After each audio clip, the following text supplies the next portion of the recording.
आज पश्चिम उत्तर प्रदेश के बुलंदशहर से पीएम मोदी ने भगवान राम का नाम लेकर लोकसभा चुनाव का बिगुल फूंक दिया।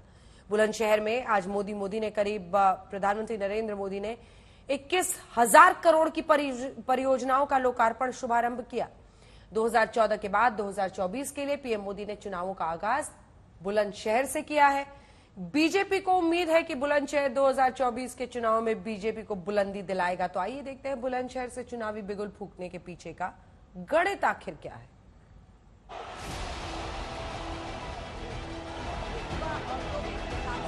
भारत माता की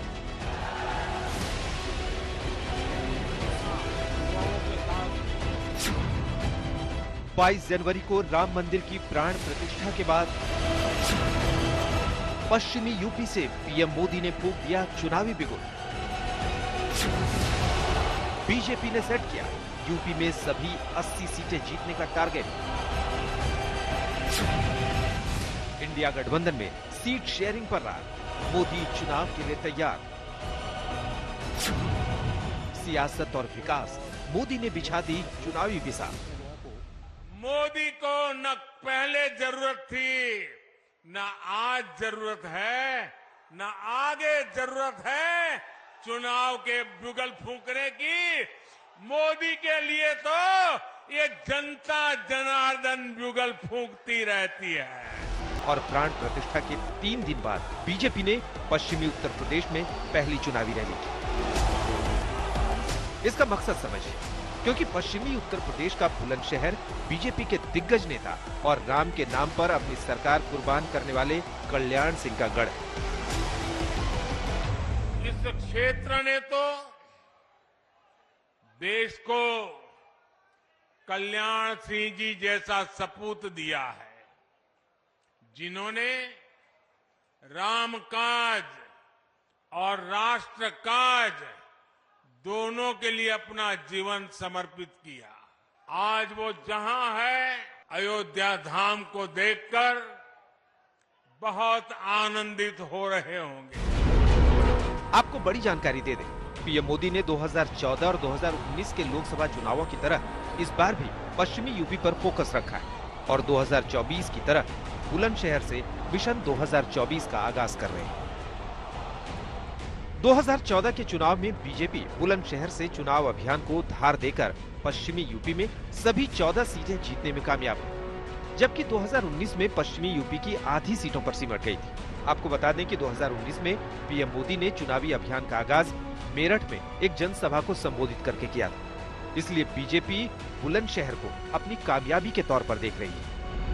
फिर एक बार मोदी सरकार के संकल्प के साथ आगे बढ़ करके आपके नेतृत्व में तीसरी बार फिर से देश के अंदर 2014, 2019 से भी बड़े बहुमत के साथ फिर से सरकार बनेगी। आज पीएम मोदी 21,000 करोड़ की परियोजनाएं लेकर हाजिर हुए। चुनावी साल में पीएम मोदी ने पूर्व सीएम कल्याण सिंह के नाम से जिले में बने मेडिकल कॉलेज की सौगात का ऐलान किया, तो साथ ही rail line, highway, petroleum pipeline, पानी, सीवेज जैसे प्रोजेक्ट का उद्घाटन किया। पश्चिमी यूपी के लिए पीएम मोदी ने सौगातों की झड़ी लगा दी।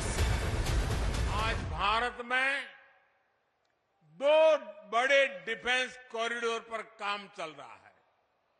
उनमें से एक यूपी में, पश्चिमी यूपी में बन रहा है। पहला नमो भारत ट्रेन प्रोजेक्ट पश्चिम यूपी में ही शुरू हुआ है। यूपी ईस्टर्न और वेस्टर्न डेडिकेटेड फ्रेट कॉरिडोर्स का हब बन रहा है और ये बात बहुत बड़ी है साथियों। आने वाली शताब्दियों तक इसका महात्म्य रहने वाला है, जो आपके नसीब में आया है। 2024 के लोकसभा चुनाव में बीजेपी ने उत्तर प्रदेश की सभी 80 संसदीय सीटें जीतने का टारगेट सेट किया है, जिसके लिए हर संभव कोशिश में जुटी। बीजेपी को 2019 के लोकसभा चुनाव में इसी पश्चिमी यूपी के इलाके में सबसे ज्यादा चुनौतियों का सामना करना पड़ा था। अब बीजेपी पिछले 1.5 साल से पश्चिमी यूपी की उन 7 सीटों पर मशक्कत कर रही है जहां 2019 में उसे हार मिली। इसीलिए मोदी पश्चिमी यूपी में न सिर्फ परियोजनाओं का उद्घाटन कर रहे हैं बल्कि गारंटी भी दे रहे हैं। आज देश मोदी की गारंटी को गारंटी पूरा होने की गारंटी मानता है, क्योंकि हमारी सरकार जो कहती है वो करके दिखाती है। सियासी तौर पर माना जाता है कि दिल्ली की सत्ता का रास्ता यूपी से होकर जाता है, उसमें भी वेस्ट यूपी को अहम माना जाता है। यही वजह है कि बीजेपी हमेशा अपने चुनाव अभियान की शुरुआत वेस्ट यूपी से करती है। लेकिन नरेंद्र मोदी वो नाम है जो सारी परिस्थितियों को अपने पक्ष में करना जानते हैं। आज पीएम मोदी ने दिन की शुरुआत नेशनल वोटर्स डे पर देश भर के युवा वोटरों को संबोधित करके की, जिसमें उन्होंने 18 से 25 साल के युवाओं को बदलाव का साक्षी बताया। उसके बाद पीएम मोदी ने पश्चिमी यूपी के बुलंदशहर में रैली की और उसमें प्राण प्रतिष्ठा के बाद राष्ट्र प्रतिष्ठा का नारा दिया। और दिन के आखिर में पीएम मोदी ने जयपुर में फ्रांस के राष्ट्रपति इमैनुअल मैक्रों के साथ रोड शो किया और दुनिया के सामने अपनी कूटनीति की नई पिक्चर दिखाई।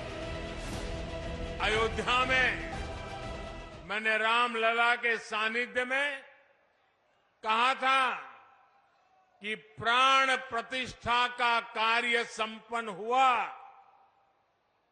अब राष्ट्र प्रतिष्ठा को नई ऊंचाई देने का समय है। हमें देव से देश और राम से राष्ट्र के मार्ग को और प्रशस्त करना है।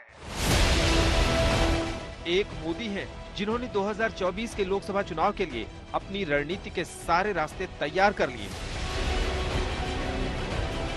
और एक विपक्ष जिसने मोदी को हराने के लिए इंडिया गठबंधन तो बना लिया, लेकिन सीट शेयरिंग पर एक एक करके विपक्षी दल डिरेल हो रहे हैं। आज तक ब्यूरो।